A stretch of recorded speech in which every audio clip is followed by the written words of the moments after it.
You know, I started taking piano lessons. I was a lot older when I took piano lessons, but it didn't go anywhere, so I couldn't play that piece that my life depended upon it. But we can't all do the same things in this life. You know, it reminds me of a story that I heard about a little boy named James who heard all of his life that his father and grandfather and great-grandfather, and I guess all before them, had walked on water on their 21st birthday. So on his 21st birthday, James had a good friend to go out with him to the lake, and they rented a boat, paddled out in the middle of the lake, and James stepped off the side of the boat and promptly sank and almost drowned.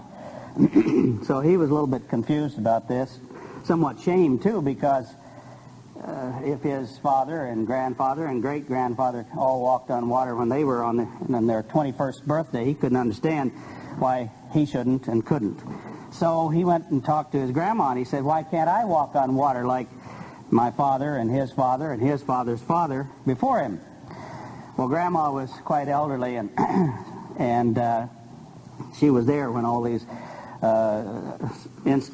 all of these instances. So she took James by the hands, looked him in the eyes, and she explained, "Well, son, that's because your father, grandfather, and great-grandfather were all born in January. You were born in July, dear." I know you people in Southern California can't appreciate and understand that, but if you were in Minnesota or Wisconsin or North Dakota, you'd understand a little bit better. Time, circumstance, place, it's all very important in understanding. My subject today is on selfishness and self-will. I think there's no personal attribute that is more corrosive and destructive, more completely sinful than selfishness and self-will. Selfishness corrodes attitudes and destroys relationships. People who are criminal, people who are sinners by their conduct and their regular way of living,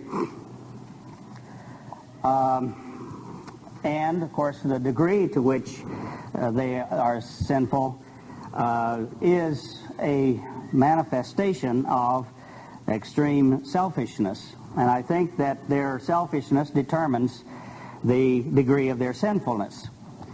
I recently was listening to a program, I think it was on television on the Court or History Channel, whatever, some time ago, and a man was interviewing individuals in prison. And he was interviewing, in this one case, a man who had been sentenced for having committed a horrible crime, murder of some kind, while under the influence of crack or crank. And the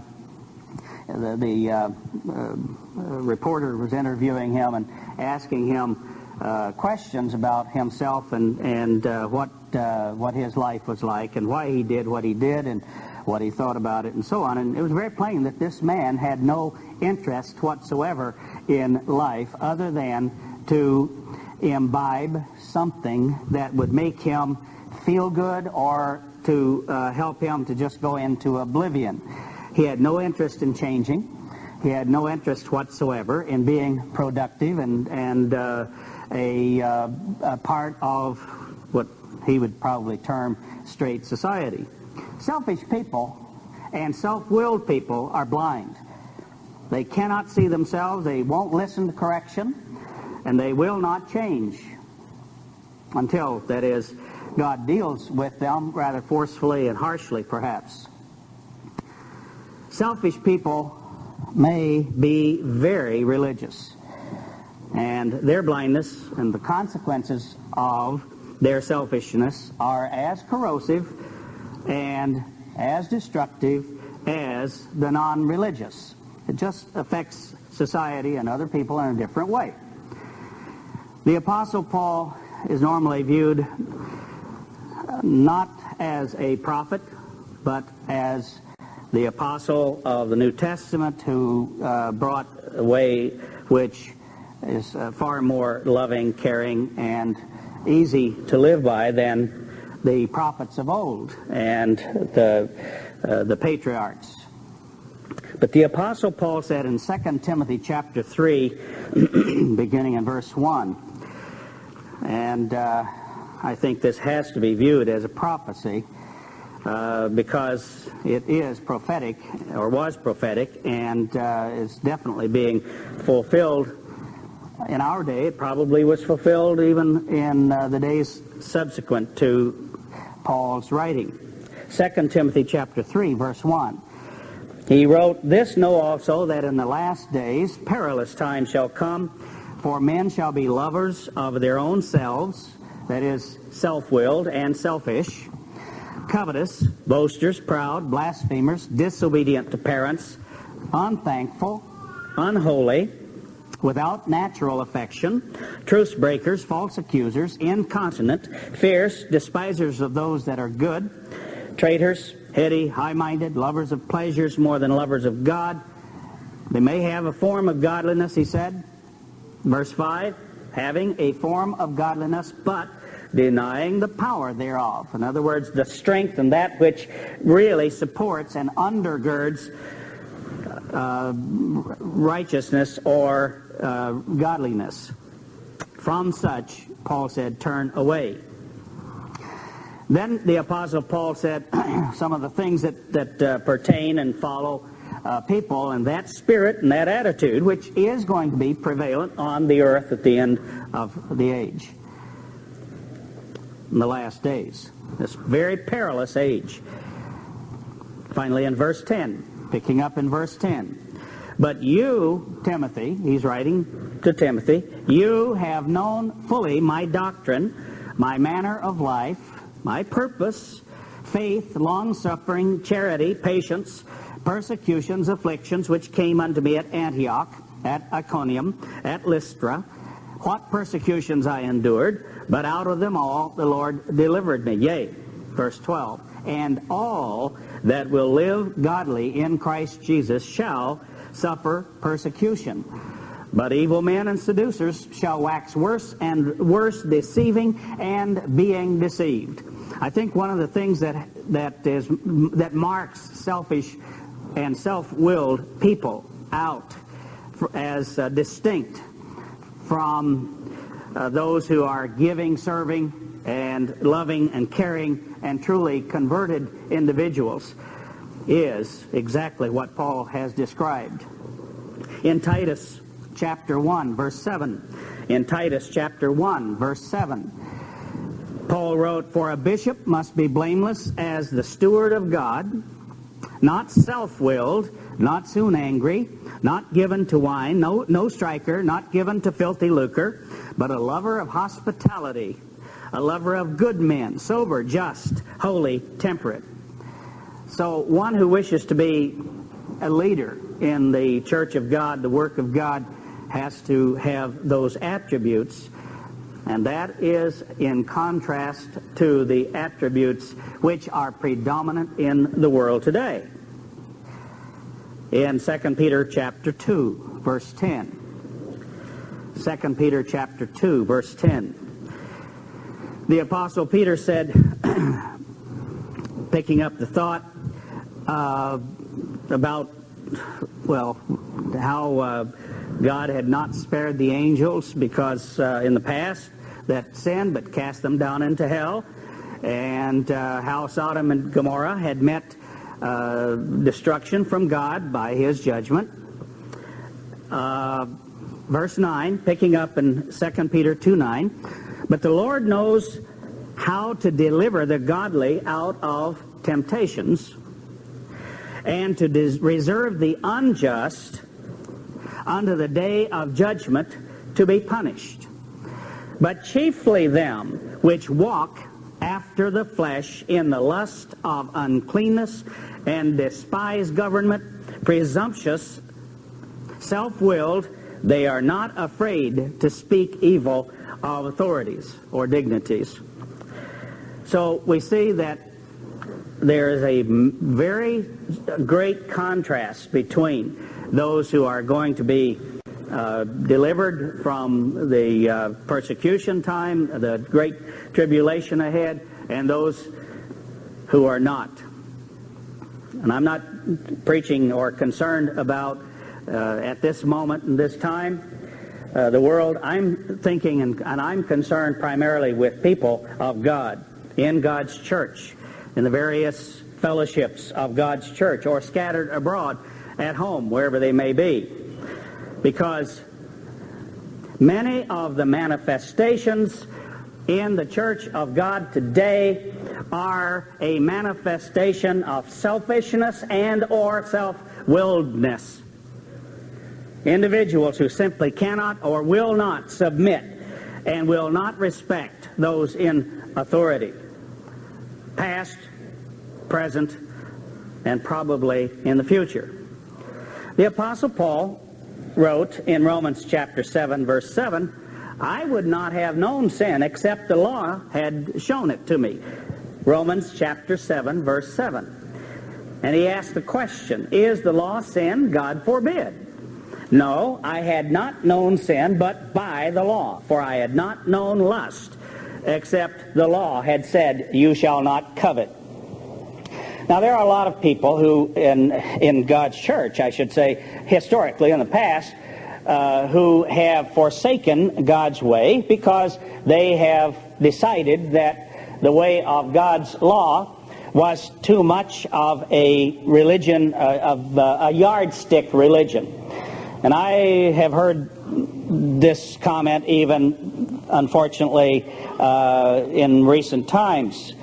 And it applies specifically to instances and situations where we have been required of necessity to establish rules, to establish some guidelines and some rules and some regulations. This pertains especially and particularly to our group functions for young people and our teenagers. The idea is that if you tell me how to dress, or you tell me how I am to deport myself at a church function, this is a yardstick religion. And I'm here to tell you that if that's how individuals wish to judge and to determine the religion of God, then they're going to have to say, I don't accept the way of God and that yardstick which He gave us in Exodus 20. That is the Ten Commandments. Because that is a yardstick. That is a measure by which we live. We deport ourselves and we relate one to another. Now, there's a different point of view in King David, who was a man after God's own heart. Psalm 119 is filled with David's attitude. It exemplifies David's spirit and his heart and how he viewed God's law and God's way. He said in Psalm 119, verse 105, Thy word is a lamp unto my feet and a light unto my path. Now, Jameson, Fawcett, and Brown commentary has an interesting, Jameson, Fawcett, and Brown. I looked up in their commentary and found I was very unsatisfied when I looked for their commentary, at their commentary on the Ten Commandments. You know, they have a problem, because if they really comment upon the Ten Commandments and how these are spiritually applied, then they run into a conflict with their teaching, their decisions, and their statements on how that law applies in the New Testament era. As a matter of fact, I won't bore you with it, but one of the comments made said how spiritual the Ten Commandments are, how wonderful they were, but, and then, since man could never keep them, therefore, we have a new standard in the New Testament. My words, I'm paraphrasing what they're saying. And of course that's the common attitude. The Word of God not only informs us of His will, and that is of course the law, but as a light on a path in darkness, it shows us how to follow the right and avoid the wrong. The allusion is to the lamps and torches carried at night before an Eastern caravan, from Jameson, Fawcett, and Brown, one of their comments on Psalm 119, verse 105. Now the idea there is that the psalmist is demonstrating the need for a light to go before, because certainly that light, torches carried before a caravan, are not showing each individual in that caravan, or each camel or each jackass, exactly where to step. It shows it the path. And then they follow on that path according to where the light goes. You know, when I was a little boy, my father loved to hunt. And he loved to hunt at night. And I have gone hunting with my father when it was dark. I mean, the darkest nights of the year, when there is no moon, only starlight. And my father would carry a light, usually a flashlight or a lantern. Many times we would be walking, and he would turn out the light, and he'd say, okay, let's stand here until our eyes become adjusted to the darkness, and you'll be surprised how much you can see. And I learned how to travel in total darkness with only the stars very, very well, and except I had to learn one very important lesson. That was not to follow him too closely. Because you probably know that as you pass limbs in a forest, those limbs bend, and then if you're right behind the party and that limb comes free, it slaps you right across the face. It really gets your attention, and it'll tell you that you're on the right path. That's exactly the way that your predecessor has gone. But it also informs you that you may be following a little too closely. But a light, when we had to employ a light, was usually when there would be an overcast and there was no ambient light or light from the stars. In those cases, then, we had to carry a flashlight or a lantern. And in those instances, the light was shined out ahead, because you want it projecting away from you and in front of you so that you can see where you're going, rather than down at your feet where you're stepping. And that's the way we would travel. I remember one night my father and I were hunting, and fog rolled in, and it was quite not only dark, but also the fog was so thick you couldn't see 2-3 yards in front of you. And after a period of time, my dad said, you know what, I'm lost. I haven't the foggiest idea where we are. Well, that was really encouraging to about a 9-year-old kid. And so I said, well, what are we going to do? And he said, well, we'll just sort of hunker down here. That's a term in the South that means, well, never mind. Anyway, you just stay put for a little bit. And so we just stopped, and we sat down, and in a little while the dog treed an animal. And my dad picked up his gun and the light, and he said, let's go. We went to the dog, and when we got to where the dog had treed, he said, I recognize this place. This is such and such, and so on and so forth. And from then on, he knew exactly where we were, and he knew how to get me home before it was too terribly late. I was in school the next, as you know. The lamp, the commandment is a lamp. And the law is a light, and reproofs of instruction are the way of life. They present to us how to go, how to live. They are, in effect, a yardstick or a measurement of right and wrong for us. Proverbs chapter 6. In Proverbs chapter 6, verse 23, we read that the commandment is a lamp, and the law is light, and reproofs of instruction are the way of life. To keep you, verse 24, from the evil woman, from the flattery of the tongue of a strange woman. Now, a woman, of course, in this case, he is using a physical situation where he's using women of the world who would seduce a young man, or in the spiritual sense, then this is applicable to the false church. The fallen woman. She is referred to in very uncomplimentary terms in the New Testament, which has been referred to earlier. Now, the law is, or the light, makes things clear and manifest, makes it clear what's right and what is wrong. It enlightens the eyes of the understanding, according to one commentator, whereby persons come to see both their sin and their duty. And I like that comment.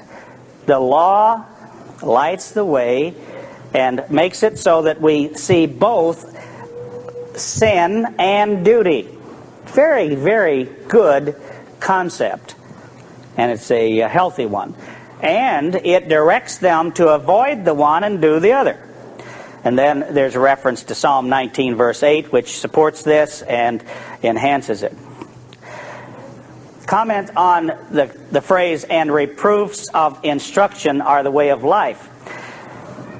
Commentary says, kind reproofs given by parents agreeable to the Word of God, which instruct what should be shunned and what should be performed, when attended to, that is, lived by, put men in the way of an honorable and useful life, and are the means of preserving them from a scandalous and useless one. The law of God is a way that points us so that we are not living a self-serving, self-seeking life, but a productive, giving, serving one. Now, an example of how selfish, self-seeking persons who are untrained and without self-control, an example is seen in verse 25. This is Proverbs chapter 6, verse 25. He said, 25 and following verses, lust not after her beauty in your heart, neither let her take you with her eyelids. For by means of a whorish woman a man is brought to a piece of bread, and the adulteress will hunt for the precious life. And I take it by this that he is saying that it will break a man financially, and also that the adulteress looks for the man who has finances. I mean, that's her objective, to look for a man who has money. Look for a man who has property and take advantage of that which he has. Can a man take fire in his bosom and his clothes not be burned? Can one go upon hot coals and his feet not be burned? So, or in like way or manner, so he that goes into his neighbor's wife, and whosoever touches her, shall not be innocent. Men, do not despise a thief if he steal to satisfy his soul when he is hungry. But if he is found, he shall restore sevenfold, even so. Even though he was hungry, if he is found, if he is caught, he shall restore sevenfold under the Old Testament law. He shall give all the substance of his house, if need be. I take it. Verse 32. But whoso commits adultery with a woman lacks understanding. He that does it destroys his own soul, or his heart, I think, as the Hebrew really is. A wound and dishonor shall he get, and his reproach shall not be wiped away. For jealousy is the rage of man, therefore he will not spare in the day of vengeance. He will not accept ransom. He will not rest content, though given many gifts and repayment. Narcissism is a term that is used to signify an individual who believes himself above the law. Basically, the idea of a narcissism or a narcissist is one who says yes to other people. This is the standard, and this is what they should do, and they should be held to that and put in prison if they don't. But a narcissist believes himself above that to be the exception to the rule held to others, or to which others are held. A narcissist is a very selfish person, and he deludes himself that he has special needs and special rights, and he conducts himself and deports himself accordingly. But on the other hand, wisdom from a loving father says, Proverbs chapter 7, Proverbs 7:1, "My son, keep my words and lay up my commandments with you. Keep my commandments and live, and my law as the apple of your eye. Bind them upon your fingers, write them upon the table of your heart. Say unto wisdom, you are my sister, and call understanding your kinswoman, that they may keep you from the strange woman, from the stranger which flatters with her words. Because she will appeal," my words, my comments, "she will appeal to the selfishness of the foolish." Now, let's take a look at the 10 Commandments a moment, and let's review them. The first commandment, "You shall have no other gods before me." Why would anyone view that as an impossible and unattainable yardstick? I'd like to know. Is it because they wish to worship God in truth and from a sincere heart? Or is it because they wish to be free and to be permitted to live as they please? Second commandment, verse 4. "You shall not make unto you any graven image or any likeness of anything that is in heaven above, or that is in the earth beneath, or that is in the water under the earth. You shall not bow down yourself to them, nor serve them. For I, the eternal your God, am a jealous God." That is, I have a standard. I live by and I believe in a standard, visiting the iniquity of the fathers upon the children, unto the third and fourth generation of them that hate me. Now, Jameson, Fawcett, and Brown's comment on this, "under the third generation of them that hate me," is this. As, quote, "As all idolaters must be thought to do, whatsoever love and affection they may pretend to God, by worshiping idols before Him, besides Him, along with Him, or Him in them." That is, they are pretending that they are worshiping God through the means of idols. The third and fourth generation are mentioned because sometimes parents lived to see these, and so with their eyes they should behold the punishment inflicted upon their posterity for their sins, which must be distressing to them.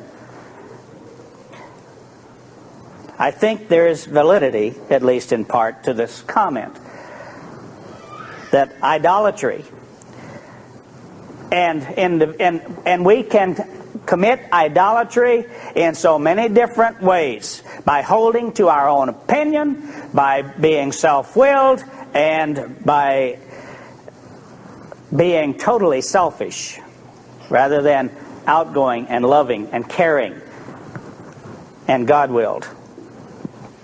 And so that our own minds and our own ego, our own desires become our God.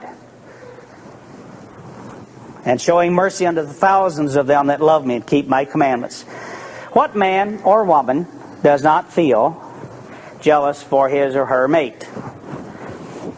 I think only in a corrupt society of selfish individuals is it not true that there is a sense of jealousy over one's mate. I'm reasonably sure, however, that those individuals who themselves are promiscuous have less of a sense of jealousy. In other words, the standard is lower. The standard is broken. They may be jealous, but in their heart they know they don't have a right to hold that other individual to a higher standard. Why is it then that so many horrible crimes are committed in rage in a world that is totally promiscuous? Why does God hold us to a standard of worshiping only Him, being faithful just to Him, just like a husband or a wife should be faithful to his or her mate and be held to that? Is God selfish because He asks us to live by that standard? I don't think so. Not at all, because living by that standard produces the fruit. It produces good, it produces peace, it produces harmony, it produces what is good for us, what is good for mankind, for his people. Now, selfish people want to have God and live the way of the world at the same time. That's selfish, and that's self-willed. And it leads to death, and it leads to heartache, and it leads to all kinds of difficulties in this life.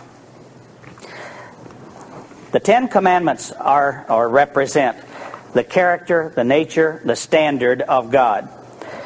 And I believe that we are committed to that standard. If people in the world wish to call it a yardstick, and they wish to say that by our measuring our personal conduct and the conduct of our young people in activities that are sponsored by the church, that are conducted at our feasts and so on, then so be it. Let the world think what they want to. But with us, this is the way we're going to walk, and this is the way we're going to live, according to the standards, principles, which are established by the law of God. We're to remember certain things. The Sabbath day is an example of that. We're to honor our father and our mother, that our days may be long upon the land which the Lord has given us. You know, when I was a child, I may have mentioned this before, I don't know, I don't think so. I was maybe 4 years old, or 5 perhaps. I had no younger brothers and sisters. My brothers and sisters were all older than I. And so I really felt deprived. I mean, why couldn't Dad and Mom have another little brother for me? So I could oppress and pick on him, you see, like I felt I was. Well, my uncle and aunt, who lived on the next farm down from us, had a baby boy. They had 4 daughters, mind you. And finally they got a boy. My grandmother was ill at the time, and she had TB and she was dying, and my mother and my aunt were caring for her in their home. And this little boy came along. So I became babysitter during the convalescence of my grandmother for this little cousin of mine. And you know, I developed a tremendous fondness for him. He was that little brother that I didn't have. And so for years, he was my little brother. He was pampered and he was petted. He was given virtually everything that he wanted. He was not disciplined. And it just would grind my teeth when I would listen to the exchange or interchange between him and his mother, until one day I was playing with him, and it was one Sunday afternoon at his home, and his mother came out and she said, told him to do something, and he stood up and cursed her to her face. And I mean, it was awful. I was shocked. I'd heard a lot, but that really, really upset me. So she turned and walked away. She didn't correct him. And I said to him, his name, I said, don't ever do that again. Don't ever speak like that to your mother. Because there is a law that says you are not to curse your father and your mother. And if you do, you're going to pay a certain price. I had read it. I had just read it in the scripture not very long before. Well, he turned and he gave me some of his mouth and informed me he'd do as he pleased. Didn't much matter what I thought, and so on. And from that day on, our relationship deteriorated to the point where eventually I would not go to his house. I graduated from school and went away to college, eventually came back, and I was pastoring churches in Memphis and Little Rock, Arkansas, and he, by that time, was grown and was in college. It was during the time when the Vietnam War was heating up, and he was given a notice by the draft board to come and take his physical, and so he went in for his physical, and he came back and he was a changed man. You see, the doctors had found that he had a congenital disease that was fatal. At that time, at least, it was viewed as fatal. That he would probably not live past 25 or 26 years of age. Well, I was very sorry when I heard. But I was pastoring, and one day I visited this man. He was an ex-convict, had served a number of years for manslaughter. He'd killed his sweetheart while he was drunk.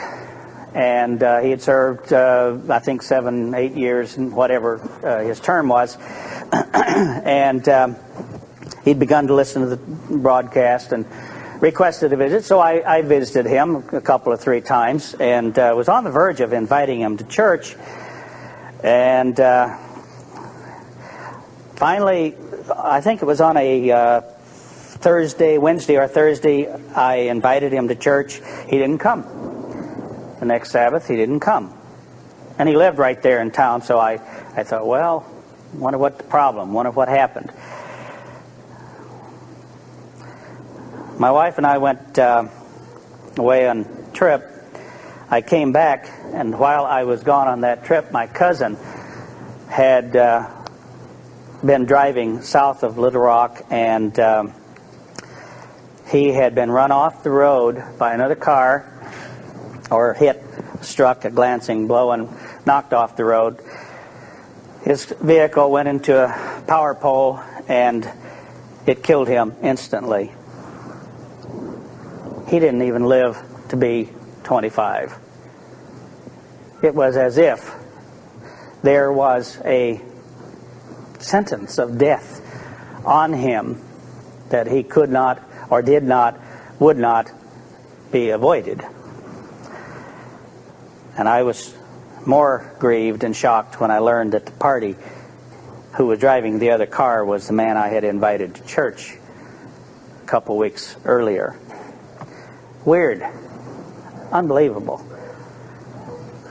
Unbelievable how things seem to come together, and how sometimes, in spite of God and His mercy, it's as if God says enough, in order to prove or to establish or to teach a lesson. Now, I was very young, and I was very, very hurt over the loss of my cousin. But when I heard the whole story, I was at least comforted to know that he will come up in the resurrection, and he will learn, he will know that God's standard is not to be trifled with. And to be self-willed and stubborn and not respond brings with it a certain price. Now, Jesus said in Matthew chapter 5, verse 17, "Don't think that I am come to destroy the law or the prophets. I am not come to destroy, but to fulfill." Now, there are a lot of people who will tell you that means that he didn't come to destroy, but to do away with. Nailed to the cross, etc. I mean, I'm amazed. Honestly, I am amazed at the games that people will play with their own future, with life itself, in an effort to maintain themselves in their own will, because they have established something for themselves which they will not give up. They are self-willed and they are selfish. They will not be corrected. Jesus said, truly, verse 18, "Till heaven and earth pass, one jot or one tittle shall in no wise pass from the law, till all be fulfilled. Whosoever therefore shall break one of these least commandments and shall teach men so, he shall be called the least in the kingdom of heaven. But whosoever shall do and teach them, the same shall be called great in the kingdom of heaven." Now, you know, we're all teachers of if we have a family. My father and my mother were teachers.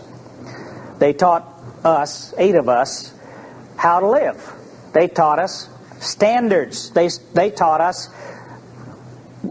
rules and if you please, a yardstick by which our lives were to be governed.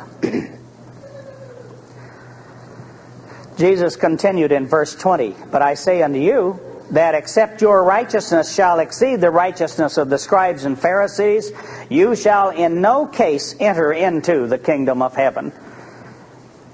And then he said, "You've heard of old time, by them of old time, you shall not kill, and whosoever shall kill shall be in danger of the judgment. But I say unto you that whosoever is angry with his brother without a cause shall be in danger of the judgment, and whosoever shall say to his brother, Raca, shall be in danger of the council, but whosoever shall say, you fool, shall be in danger of hell fire. Therefore," verse 23, if you bring your gift to the altar, and there remember that your brother has aught against you, leave there your gift before the altar and go your way. First be reconciled to your brother, and then come and offer your gift. Reconciliation one to another is very, very, very important. And I think sometimes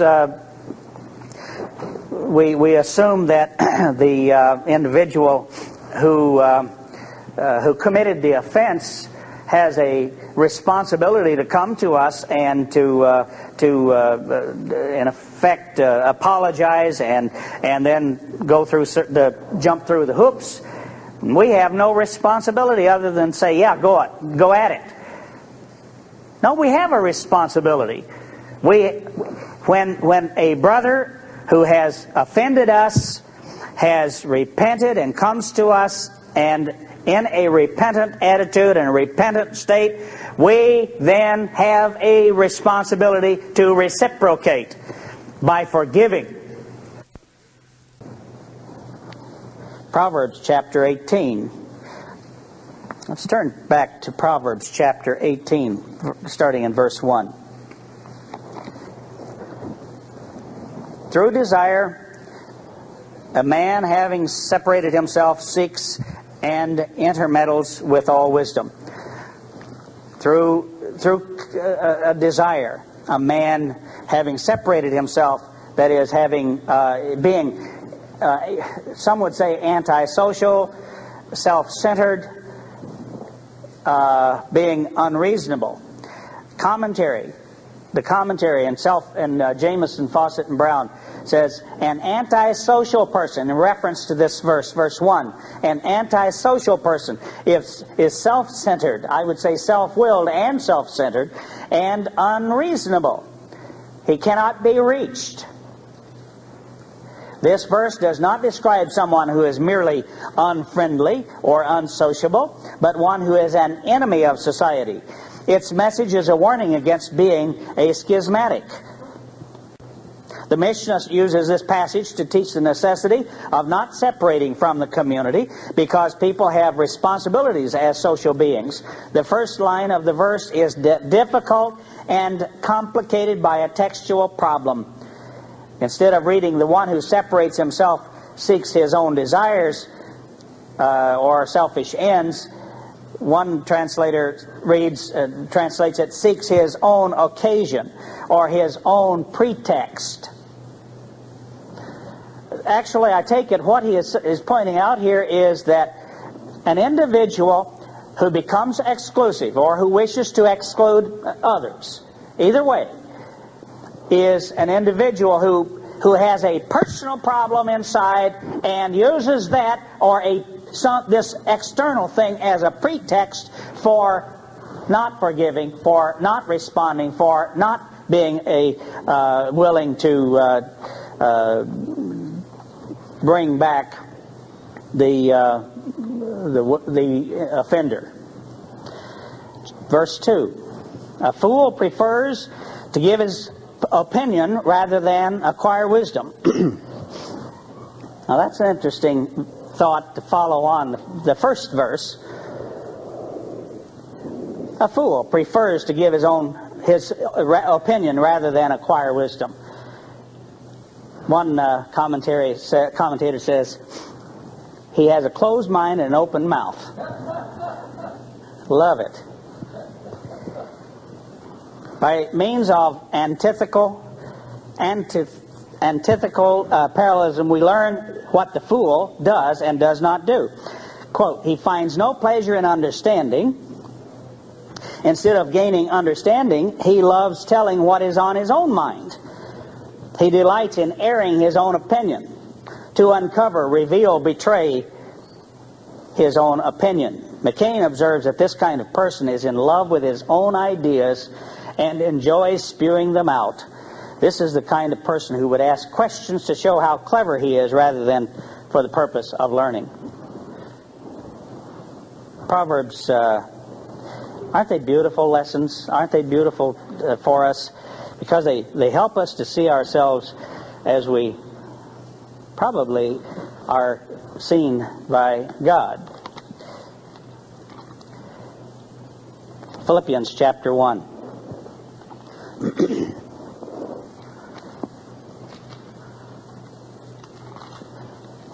Philippians chapter 1. And verse, let's start in verse...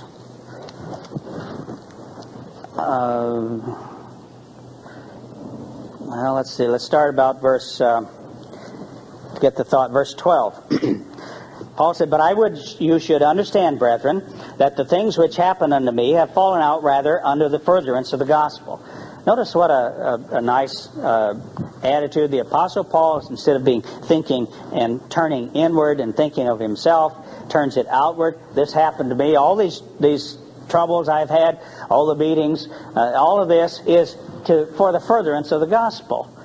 What a wonderful spirit and attitude.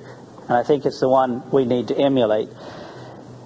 Verse 13, "So that my bonds in Christ are manifest in all the palace and in all other places, and many of the brethren in the Lord," verse 14, "waxing confident in my bonds, are much more bold to speak the word without fear."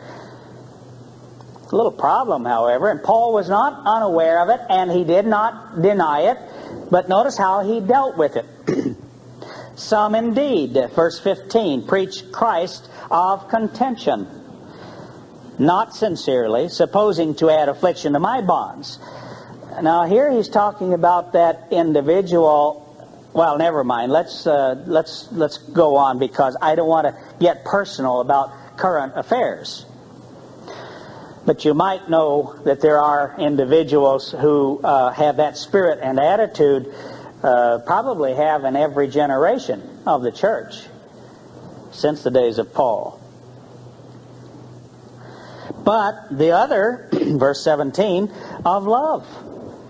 knowing that I am set for the defense of the gospel. What then? Verse 18. Notwithstanding every way, whether in pretense or in truth, Christ is preached. Now that's a wonderful spirit and attitude of selflessness, the antithesis of selfishness, which was portrayed by those who would preach the gospel in order to add to Paul's bonds. What a man. James chapter 3. The Apostle James,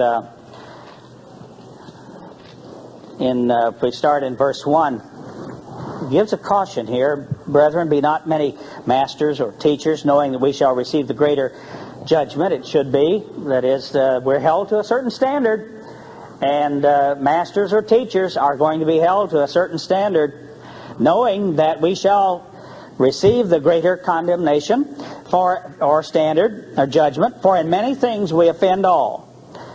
If any man offend not in word, the same is a perfect man, and able to also to bridle the whole body. I don't suppose I've ever known a person who is not fit into that category. I think we all cause offense. Sometimes it's a comment that we make just offhandedly. We may respond, and it may be said as far as the intent is concerned, innocently, but we all offend. And that's too bad. And when that happens, then what we read in Matthew applies. Then if there is a problem, then we go to that other individual and we try to work it out, knowing that that is very important in our reconciliation with God, in our approaching God in a true and proper spirit. He said, we put bits in horses' mouths that they may obey us, and we turn about their whole body. Behold also the ships, which though they be so great, and are driven of fierce winds, yet they are turned about with a very small helm, whithersoever the governor listeth or desires. Even so the tongue is a little member, and boasts great things. And behold, how great a matter a little fire kindles. And the tongue is a fire, a world of iniquity. So is the tongue among our members, that it defiles the whole body, and sets on fire the course of nature, and it is set on fire of hell. What we say, what we do, how we deport ourselves among ourselves is going to, it will just happen that it will cause offense. I guarantee you. This is what happens when we all get together. When I was a child, I think my school consolidated when I was in, I must have been about 9 or 10 years of age. I started school in a one-room country schoolhouse with 6 grades. And there was a consolidation effort, and so I was brought into a larger school. I remember so well the teacher and the what I guess you'd call orientation, when those of us who brought in from the outlying schools, the little one-room country schools, when we were all together, she taught us a little song. And the idea was to help us to all integrate and come together and get to know each other. You probably all have sung it or heard it too. The more we get together, the more we get together, the happier are we. For your friends are my friends, and my friends are your friends. The more we get together, the happier are we. Didn't happen. It didn't happen. There were more fights on the school ground that first year because we got together. And there was hostility and opposition from what we call the town boys, the town kids, and those of us who were from these outlying country schools. It took us at least one full term in order to sort out who was on top and who was in the middle and who was on the bottom. The pecking order. And I'm not sure we got it all resolved, because it was still, some of that was still going on my senior year. At least on my part it was.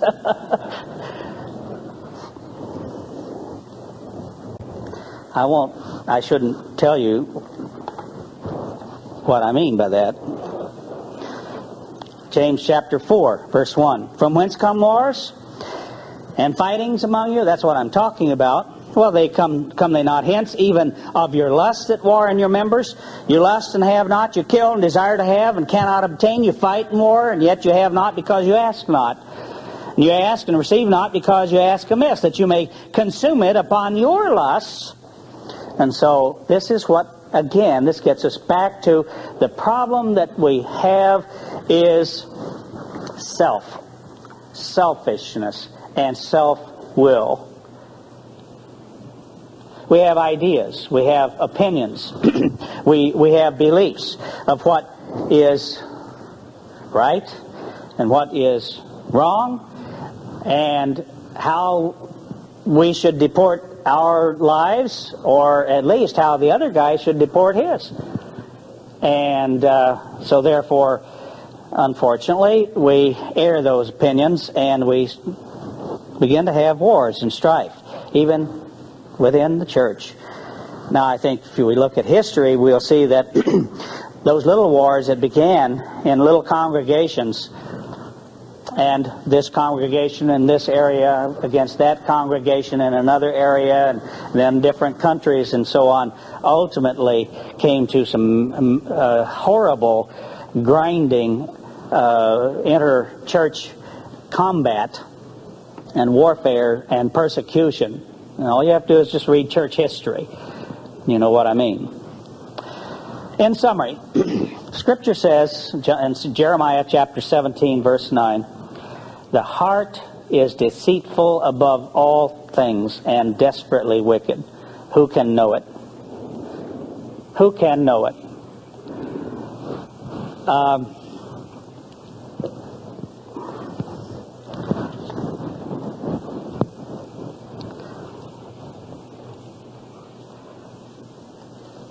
Let's start in Jeremiah chapter 17, verse 1. And let's read Jeremiah 17:9 in the context of the whole. In Jeremiah chapter 17, verse 1. The sin of Judah is written with a pen of iron, and with the point of a diamond. It is graven upon the table of their heart, and upon the horns of your altars. What was in here and out there in the outward profession and action religiously, and how they conducted or deported themselves religiously. The sin of Judah, it was apparent from what was inside their heart, and also how they conducted themselves religiously.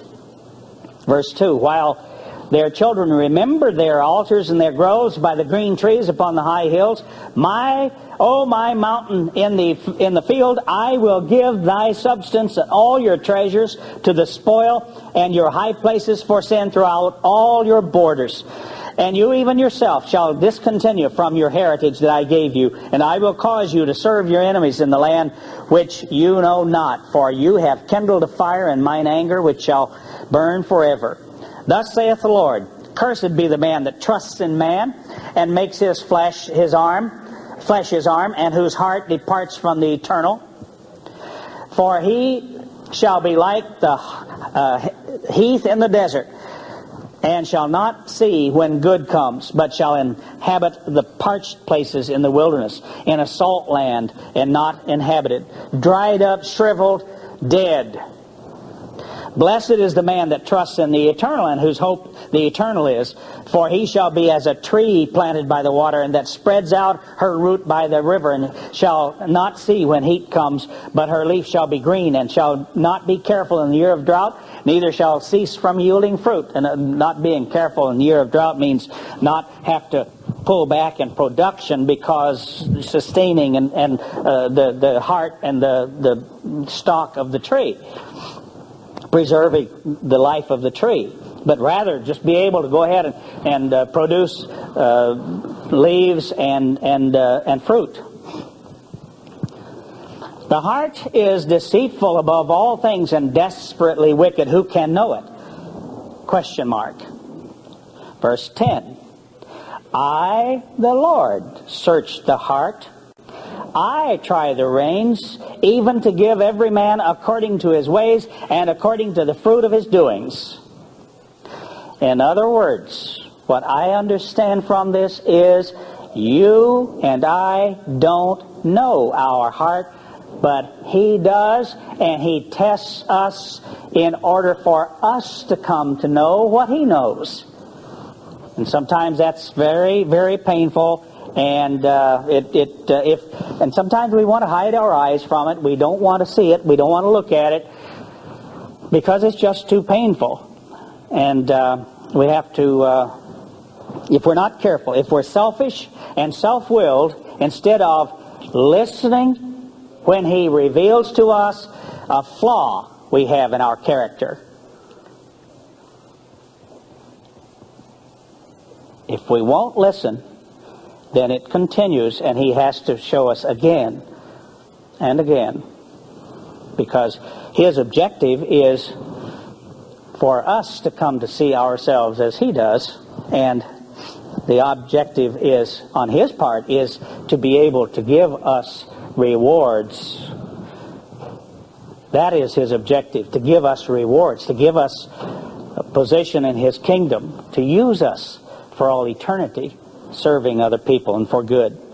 Yes, God knows our heart, and in this life God is showing us by the trials and tests that we have, He's showing us our hearts. But selfishness is central to the carnal nature. That's natural. Looking after and thinking about the self is just natural. Some of us were blessed in that our parents and the circumstances of our formative life, our early years, was such that we began to be disciplined and to share. Growing up in a family of 8, I had to learn to share. They had to learn to share. Each new child that comes along takes away some from the others earlier, or at least it takes away some of the attention and the time of the parents. My mother was most remarkable giving and sharing and serving person, I think, I've ever known. I could tell you stories all day long of the sacrifices my mother made. And many of them, if not most of them, were never known by the majority of the family. The personal sacrifices she made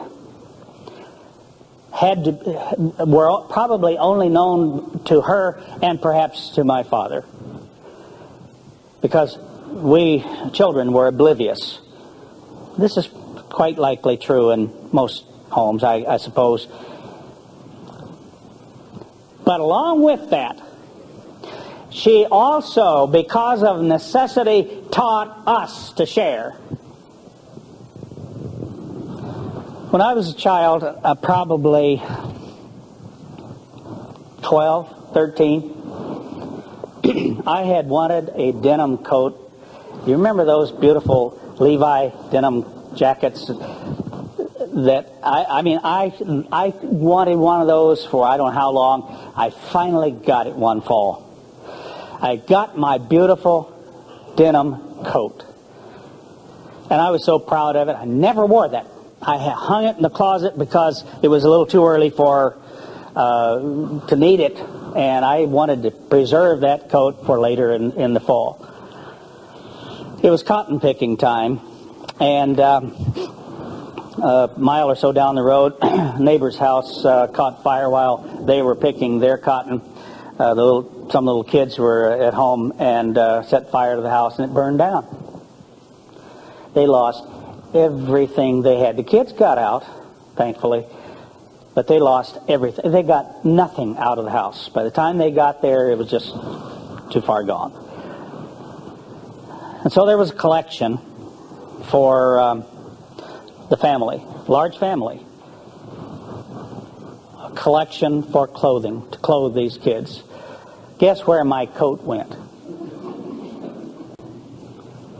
And to this day, I have never owned another denim coat.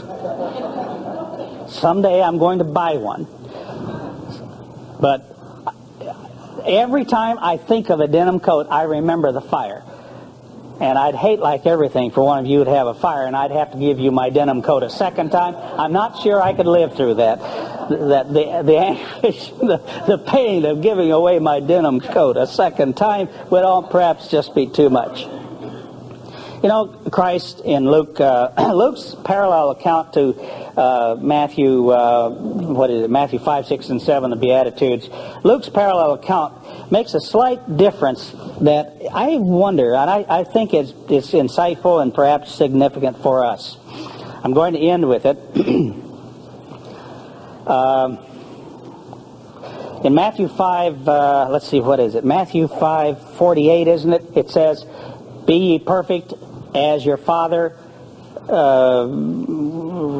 which is in heaven is perfect." I think that is, we understand that to be more accurately translated, "Become ye perfect." Well, Luke chapter 6, let's see. Yeah, Luke chapter 6 is the parallel account to this, and he said in verse 30, let's pick up in verse 32, "And if you love them which love you, what thanks have you? For sinners also love those that love them. And if you do good to them which do good to you, what thanks have you? For sinners also do even the same. And if you lend to them of whom you hope to receive, what thanks have you? For sinners also lend to sinners to receive as much again. But," verse 35, Christ's teaching, "love you your enemies, and do good, and lend, hoping for nothing again. And your reward shall be great, and you shall be the children of the highest, for he is kind unto the unthankful and to the evil." Verse 36, "Be ye therefore merciful, as your Father also is merciful." Be filled with mercy, as your Father is filled with mercy. That is as far as you can go in the opposite direction of self-will and selfishness. The whole objective of this life, that I believe that God is what He is doing in our lives, is to help us to understand what we are, who we are, what is inside, to show us our heart, and then to help us to grow and to overcome the natural carnal inclination to look after the self, to be concerned about the self, rather to be giving, loving, and serving, and outgoing. In the International Standard Bible Encyclopedia, the little article on self-will, I will close with, found once in the Old Testament, the word self-will, it's Genesis 49:6. It pertains to what was done by two of the sons of Jacob. And of course, there were certain consequences that flowed from that when Jacob was inspired by God to proclaim what would be their inheritance and what would come to them downstream. The idea is found twice in the New Testament in the sense of pleasing oneself, not self-willed, not soon angry, and I think we read that in Titus 1:7. And individuals who are self-willed and tremble not to rail at dignities in Peter, 2 Peter 2:10.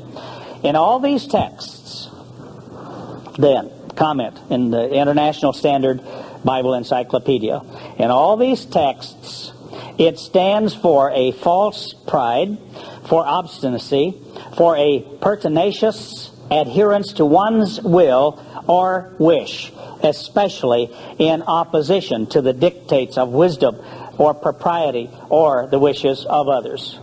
Christ has called us, God the Father has called us, and we are being prepared to become totally selfless and devoted to service and giving to others. Additional programs and literature available at hwalibrary.com.